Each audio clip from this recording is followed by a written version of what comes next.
Baik teman-teman, kalian sudah melihat video sebelumnya. Pada kesempatan hari ini Bapak akan mengulang kembali apa sih arti dari pecahan. Jadi kita akan mengenal sebuah pecahan. Mengenal sebuah pecahan berarti kita harus mengetahui arti dari pecahan tersebut ya teman-teman.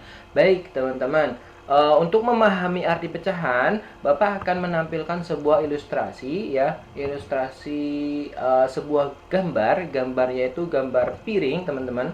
Gambar piring seperti ini, mungkin kalian di rumah masih punya ya piring-piring seperti ini. Kalau Bapak masih punya nih piring seperti ini, ada kembang-kembangnya ini, piring kembang ya teman-teman.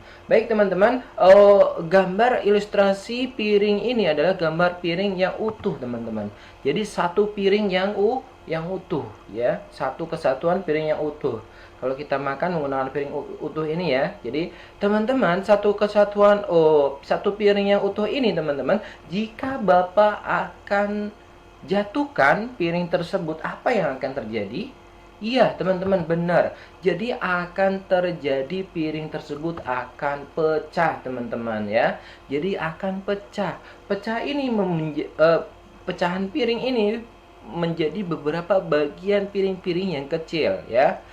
Bisa menjadi 4, 10, bahkan sampai banyak sekali ya teman-teman. Tergantung pecahannya. Dia pecahannya lebih kecil-kecil itu akan lebih banyak ya teman-teman. Ya, ini adalah pecahan piring teman-teman. Pecahan piring. Jadi dari ilustrasi ini teman-teman, pecahan piring ini ternyata teman-teman, pecahan piring ini merupakan bagian dari satu piring ini. Pecahan-pecahan piring ini merupakan awalnya dari bagian satu piring utuh ini. Ya teman-teman, paham ya? Pecahan piring merupakan bagian dari piring yang utuh. Dari piring yang utuh ini ya teman-teman.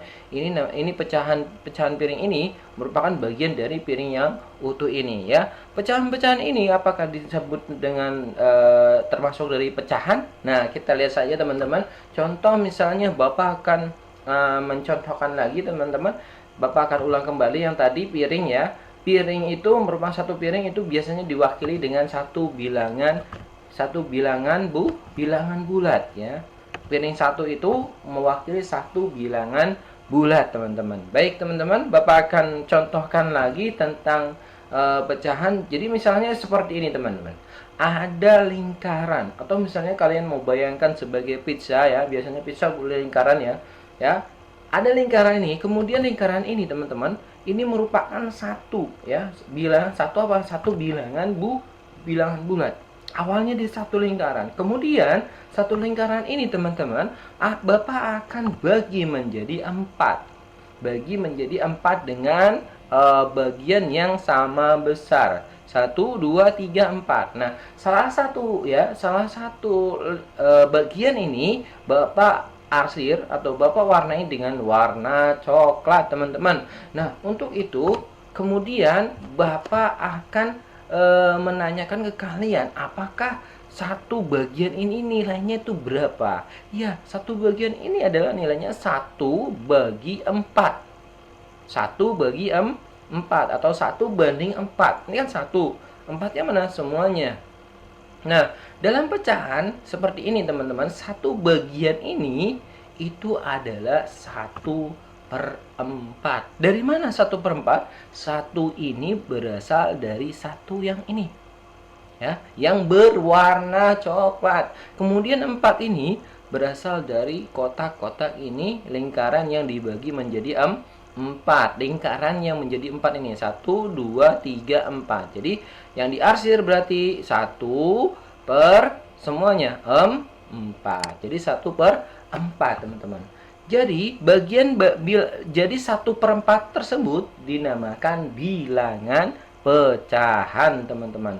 Ingat lagi teman-teman, 1/4 ini namanya bilangan pecahan. Tadi awalnya satu kesatuan, satu bilangan bulat yaitu satu lingkaran.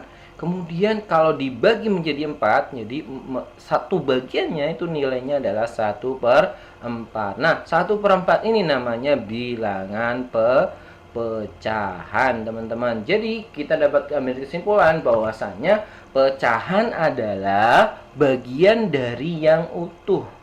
Bagian dari yang utuh. Tadi misalnya pecahan piring itu yang kecil-kecil itu bagian dari yang utuh, berarti dia termasuk pecahan. Namun nama pecahannya apa? Berapakah nilainya? Nah, itu akan nanti kita hitung. Misalnya berarti jadi kita simpulkan bahwasannya pecahan adalah bagian dari yang utuh atau bagian dari keseluruhan. Bagian dari keseluruhan. Nah, teman-teman, Bapak akan memberikan contoh lagi, misalnya sama ya, satu lingkaran penuh atau misalnya adalah pizza ya. Satu pizza ini Bapak akan bagi menjadi menjadi empat, kemudian dibagi menjadi empat ini Bapak warnai. Yang Bapak warnai atau yang Bapak arsir warna kuning ini ada 3 bagian, 1, 2, 3 ya. Karena semuanya ada 4 ya, 1, 2, 3, 4, yang dia warnai hanya ada 3 bagian. Baik teman-teman, yang diwarnai berarti yang akan ditanya adalah berapa bagian yang diarsir. Ya, bagian yang diarsir. Kita lihat ada berapa bagiannya. 1 ya, 1, 2, 3. Ada 3 bagian yang diarsir. Apakah jawabannya 3? Bukan, teman-teman. Karena tadi sudah dibagi ya. Karena bagian-bagian dari keseluruhan adalah pecahan. Berarti ini yang 1, 2, 3 ini ya. 1, 2, 3, 1, 2, 3 ini berarti berbentuk pecahan, teman-teman. Berarti kalau misalnya begitu berarti dia itu adalah 3/4. 3-nya dari mana? Dari yang diarsir. 3, 1, 2, 3. 4-nya dari mana? Dari keseluruhannya ada 4. 1, 2, 3, 4. Jadi pecahan yang diarsir adalah 3/4. Nah, kita lihat 3/4 ini, teman-teman. 3. Kemudian yang di bawah 4. Kita akan mengenal lebih lanjut lagi, yaitu pecahan ya 3 ini. 3 ini sebagai apa sih? Yang di atas, ada yang di bawah, ada yang di atas. Yang di atas adalah 3 ya. Yang 3 di atas itu namanya apa? Namanya pembilang. Kemudian yang di bawah, yang 4 ini namanya apa? Namanya penyebut. Jadi 3 adalah pembilang, 4 adalah penyebut. Paham ya, teman-teman? Jadi yang di atas itu adalah pembilang, yang di bawah adalah penyebut. Paham? Insya Allah paham. Selanjutnya, teman-teman, Bapak mempunyai roti berbentuk persegi panjang. Roti ini Bapak akan bagi menjadi 3. Menjadi 3 bagian yang sama besar.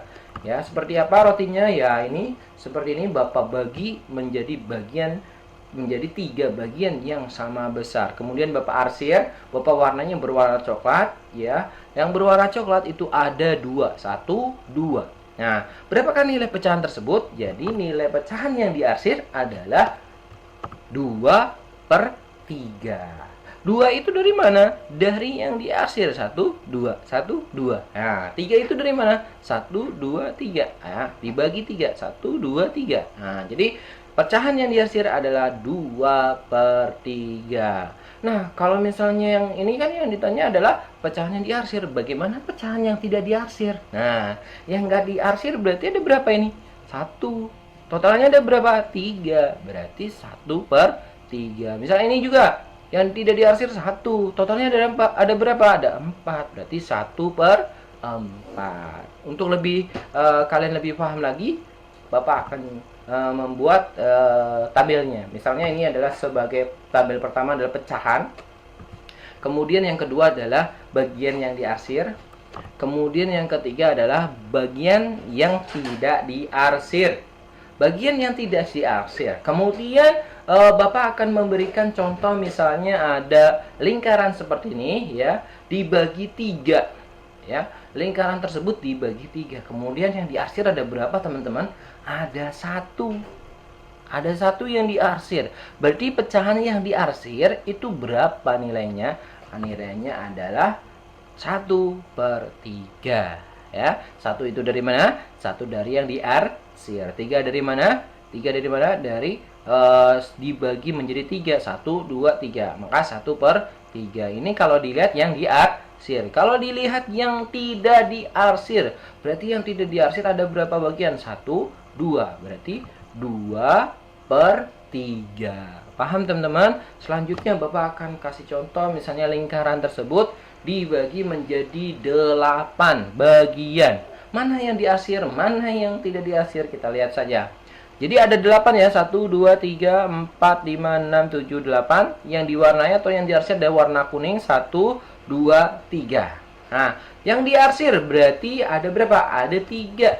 Berarti 3 per 8. 3 per 8. Kemudian yang tidak diarsir, 1, 2, 3, 4, 5. Berarti jawabannya adalah 5 per 8. Jadi bagian nilai pecahan yang diarsir 3 per 8, yang tidak diarsir adalah 5 per 8 teman-teman. Selanjutnya lagi Bapak punya lingkaran lagi, kemudian dibagi menjadi 6 ya, 1, 2, 3, 4, 5, 6 yang sama besar. Kemudian yang diarsir 1, maka nilai bagian yang diarsir, pecahan yang diarsir adalah 1 per 6. Kemudian yang tidak diarsir 1, 2, 3, 4, 5, berarti 5 per 6. Itu